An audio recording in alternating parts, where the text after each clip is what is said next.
No one ever expects the walls of Buckingham Palace to crack, but this time, something inside has.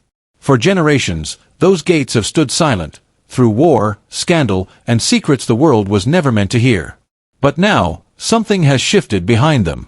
Quietly. Suddenly.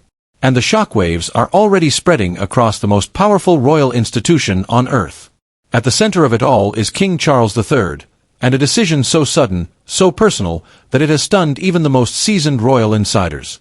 This wasn't announced to the world. No press conference. No official statement. It happened behind closed doors, in a room where only the future of the crown matters. And when it was over, everything had changed. A queen consort was stripped of her roles. Her titles taken.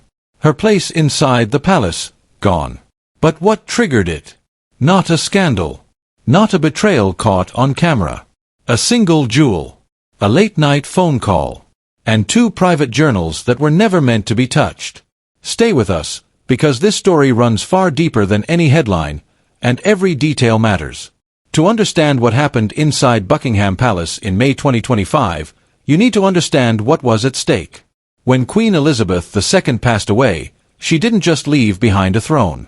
She left behind history itself. For over 70 years, she wasn't simply a monarch, she was the monarchy. She carried the crown through war, personal loss, family turmoil, and a world that never stopped watching her every move. And when she was gone, she left behind something far more delicate than power. She left behind her legacy. That legacy wasn't just symbolic. It included priceless jewelry worn at defining moments in British history, private letters written during times of national crisis, and deeply personal items that carried the weight of an entire era. Under strict royal rules, many of those items were sealed away, locked inside a reinforced vault within Buckingham Palace. Not to be touched. Not to be opened. Not even to be seen, for nearly a century. This wasn't just protocol. It was a promise. A promise that her private thoughts would reach the future exactly when she intended, and not a moment before. And that promise was broken. It started quietly. A routine audit. On an ordinary morning in May 2025, a royal treasurer arrived at the palace to check inventory. Nothing unusual, nothing dramatic. Until he opened the vault. Something was missing. Not misplaced. Not borrowed.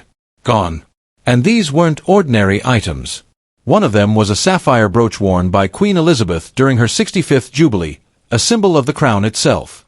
Another was a pearl necklace she wore on one of the most emotional days in modern royal history, the funeral of Princess Diana. But even those weren't the most shocking part. Also missing were 2 handwritten journals. Private. Personal. Never meant to be seen. And in that moment, everything changed.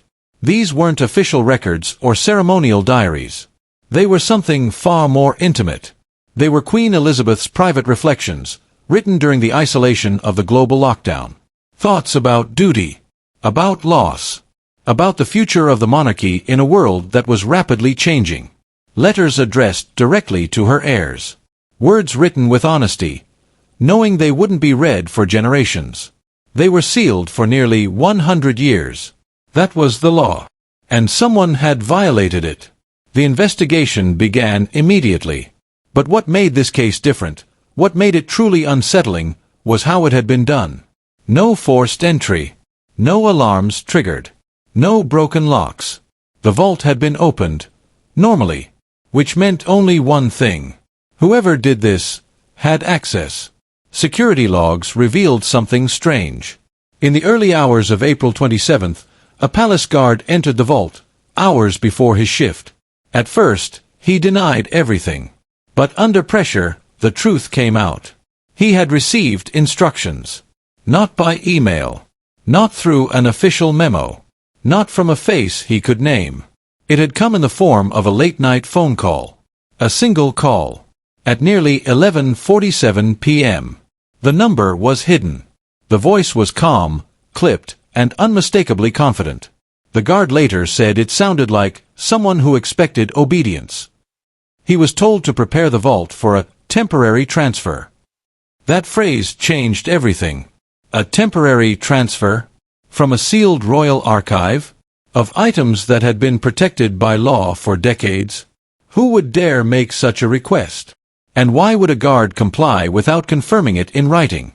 That question echoed through the palace halls as investigators retraced every movement that night. The marble floors, the polished wood panels, the enormous portraits watching silently from the walls, all of it seemed to hold its breath. In the early hours, the palace looked like a sleeping monument. But beneath that stillness, something had moved. A trusted hand had opened a door no one was supposed to open. And somewhere inside Buckingham Palace, a secret had been carried out in silence. The guard finally broke down and revealed the most important detail. The call had not been a mistake. It had come from someone who knew the palace routines intimately. Someone who knew when the watch changed. Someone who knew which corridor cameras swept at what angle. Someone who knew the vault schedule, and knew exactly how to avoid suspicion. That was the first crack in the wall. The second came when investigators reviewed what had been removed. The sapphire brooch, the pearl necklace, and the journals. Why those objects? Why those? Why not cash, not gold bars, not any of the other treasures in the vault? Because this was never about value. It was about meaning. The sapphire brooch had long been associated with public moments of immense symbolism. It represented continuity, inheritance, and the memory of the late Queen's reign. The pearl necklace carried a more painful history. It had been tied to one of the most emotional and watched moments in modern royal life. Why would someone target a piece so deeply connected to grief? And then there were the journals. The journals were the key. Inside them, sources later claimed, were handwritten notes that described palace tensions, personal frustrations, and private judgments about the future of the monarchy. They were not for the public. They were not for the press. They were not even for the family to read in the moment. They were meant for history. But history had been forced open early. And when King Charles III learned what had happened, the reaction inside the palace was not theatrical. It was colder than that. More dangerous. The kind of silence that makes people in the room realize something irreversible is about to happen. Because this was no longer just a theft. It was a breach of trust at the very center of the crown. And the deeper investigators dug, the more the picture changed. The late-night phone call was only the beginning. There had also been a pattern of unusual movement in the weeks before the audit. Staff with access to restricted corridors had been reassigned. Routine checks had been adjusted. A temporary archive key had been signed out, then signed back in with almost suspicious neatness. It looked, at first glance, like ordinary palace bureaucracy. But ordinary bureaucracy is exactly how the best secrets survive. Was it all orchestrated to hide the removal of the journals? Or was the jewel the real target, with the journals taken only because they were discovered in the same locked compartment? That was the question everyone inside the palace began asking. And then came the most chilling discovery of all. The journals had not been taken all at once. One had been removed first. The second was accessed later. Which meant someone had returned. Someone had been inside the vault twice. Someone had not only broken the promise, they had come back for more. Imagine the confidence required for that. Imagine how certain a person must be to believe they would never be caught. Was this arrogance, panic, or something even darker, an attempt to erase the past before it could speak? In the days that followed, the palace became a maze of whispered conversations and closed doors. Footsteps seemed louder than usual. Every aide looked over their shoulder. Every hallway carried the weight of suspicion. And King Charles III, by all accounts, was forced into the most difficult kind of decision, a decision not driven by public pressure, but by a private truth too heavy to ignore. The journals had revealed something that could not remain hidden. Perhaps they contained warnings about power being placed in the wrong hands. Perhaps they captured Elizabeth's own doubts about who could be trusted near the heart of the monarchy. Perhaps the missing jewel had been the final clue linking a chain of quiet deceptions that went back far longer than anyone realized. Whatever was inside those pages, it was enough to change the atmosphere of the palace forever. Because shortly after the investigation intensified, the Queen Consort's position was struck from within the institution. Her roles were removed. Her titles were taken. Her place in the palace vanished. And still, the public was told almost nothing. No dramatic announcement. No detailed explanation. Only the cold reality of a royal decision so severe that it left insiders stunned. How could one theft lead to such a sweeping fall? What was written in those journals? What did the sapphire brooch symbolize that made it so important? And who made that late-night phone call? The guard, now under protection and under scrutiny, insisted that he never saw the caller. He only remembered the tone, the authority, the certainty. He said the voice spoke as if it had every right to command the palace itself. He was told to do this quietly, and he did. That phrase may be the most revealing of all. Quietly. Because the monarchy survives on quiet, on discipline, on the careful sealing of pain behind ceremony and protocol. But when silence becomes the weapon, what happens when the truth finally breaks through? That is what Buckingham Palace was forced to confront. The vault was supposed to preserve memory. Instead, it became the site of a breach. The journals were supposed to remain untouched until the future judged them ready.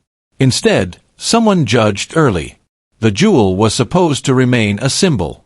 Instead, it became evidence. And now, the palace is left with a question it cannot answer publicly. Who inside the royal circle knew enough to make this possible? Because what had unfolded behind those historic walls was no longer a simple breach of protocol. It was something deeper. Something far more dangerous. Something that hinted at fractures within an institution built on the illusion of unshakable unity. As the investigation continued, staff quietly began to divide into two camps. Some believed the explanation was simple, an isolated misuse of privilege. A moment of poor judgment by someone who had access, influence, and opportunity.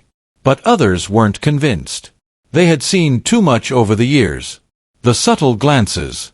The tension masked behind polite smiles. The carefully rehearsed appearances where every movement was choreographed, every word measured. They believed this incident was not sudden. They believed it was inevitable. Could the missing items have exposed private disagreements that the palace could not afford to reveal? Could those items, seemingly small, seemingly symbolic, carry the weight of secrets capable of shaking the monarchy itself? And perhaps the most unsettling question of all. Could a single decision, made years ago and buried in silence, have set all of this into motion? Because one thing was becoming increasingly clear. The truth wasn't missing.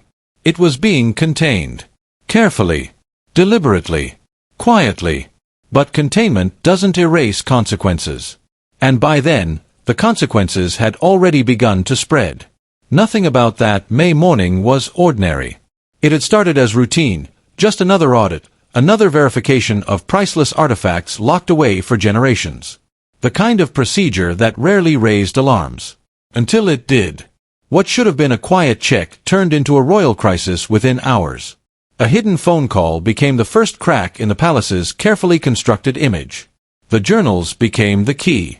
And by the time officials attempted to control the situation, the damage had already traveled further than anyone expected. It had reached the throne itself. That is why people are still talking. That is why the story refuses to disappear. Because this was never just about missing objects. It was about what those objects represented. Power, history, control, and perhaps most importantly, truth. Truth that had been written down by someone who understood just how fragile history could be. Because gold can be locked away. Jewels can be protected. But words have a way of surviving. And words, once revealed, cannot be taken back. So the question lingers, growing louder with time. What else is still hidden inside Buckingham Palace? Because after this, who can truly believe that every secret remains safely behind closed doors? Or that the next sealed room will stay sealed forever? It all began with something deceptively simple. A phone call. From inside the palace. The recipient, a man with no direct connection to royal authority, would later describe the moment as unsettling from the very beginning. The caller knew things. Not general information. Not vague assumptions. Personal details. His struggles. His financial difficulties. Even intimate aspects of his family life. How could someone inside the palace know so much about him? And more importantly, why did they care? They offered help. Real help. Financial support in exchange for cooperation. At first, it sounded like an opportunity. A lifeline. But was it really help? Or was it manipulation disguised as generosity? The man would later insist that he believed he was following instructions from someone with authority. Someone who knew exactly what they were doing. But then came the detail that changed everything. The call wasn't external. It wasn't from outside the palace walls. It was traced back to the private residential wing. A section of the palace few ever entered. A section associated with one name. Queen Camilla. And suddenly, what seemed unlikely became unavoidable. Could someone that close to the throne truly be connected to something like this? Or was this an elaborate misunderstanding? A coincidence too perfect to ignore? Before anyone could answer, another discovery shifted the entire investigation. It happened quietly. Almost accidentally. A staff member, assigned to routine cleaning, entered one of the private rooms. At first glance, nothing seemed unusual.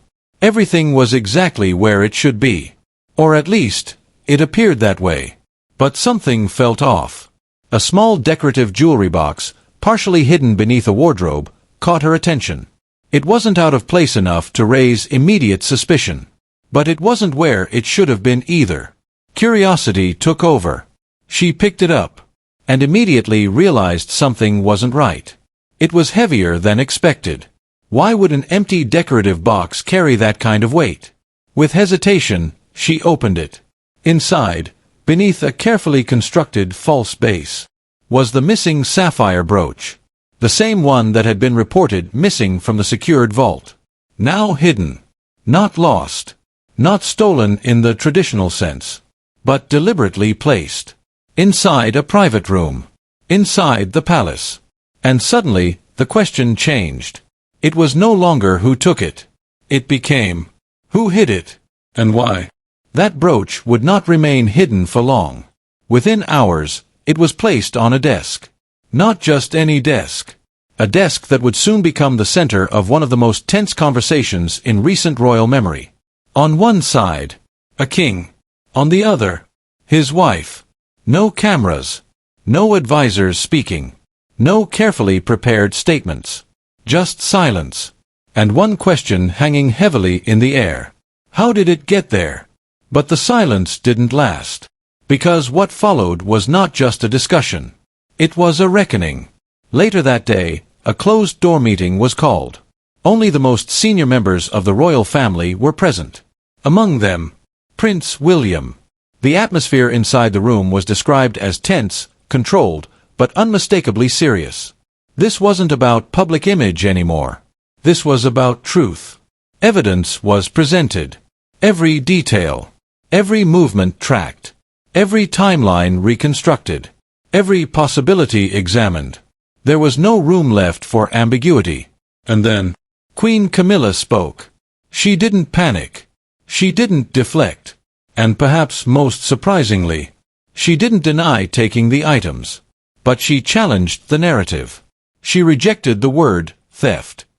Instead, she described it as something else. An understanding. A promise. She claimed the brooch had been promised to her years earlier. A private agreement. One never documented. Never formalized. But, according to her, very real. And the journals? Her explanation shifted the tone of the entire room. She said she took them to protect the monarchy. Because of what they might contain.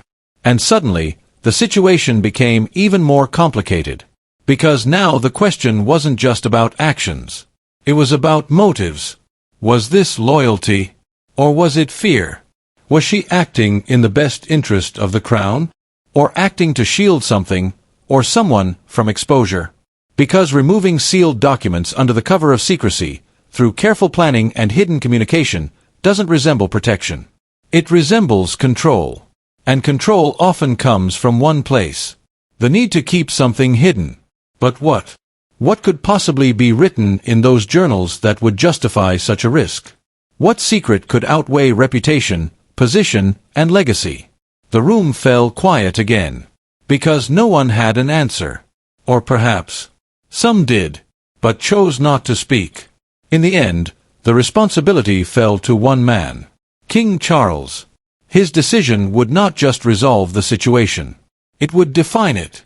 Those present described his demeanor as calm, measured, unemotional. But beneath that calm was something unmistakable. Finality. He made one thing clear.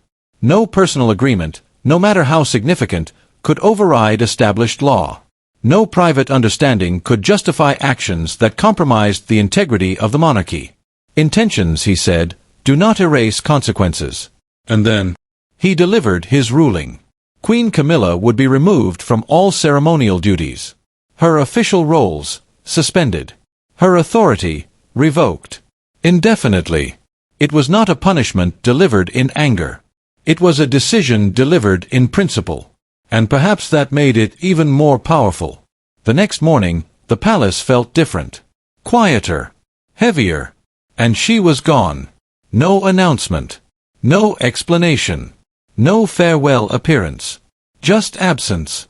And silence. A silence that spoke louder than any official statement ever could. The palace attempted to move forward. To restore normalcy. To continue as though nothing had changed. But something had. Because events like this don't disappear. They linger. In conversations. In speculation. In unanswered questions. And even now, one element of this story continues to disturb those who know about it. The journals. Because despite everything, no one knows what's inside them. No confirmations. No leaks. No hints. Only one fact remains. They will remain sealed. For nearly 100 years. And that raises a final, haunting question. What could possibly be written in those pages, that someone would risk everything to keep them hidden? Was it a record of disagreements? A history of decisions never meant to be public? Or something even more unsettling? Something that could redefine how history remembers the crown? And when those pages are finally opened, what will they reveal? Will they justify the actions taken? Or expose something far greater? So now, the question turns to you. Do you think King Charles made the right decision? Was this truly about loyalty? Or something much deeper? And when those journals are finally read, what do you think they will say? Because one thing is certain. This story isn't over. It's only waiting.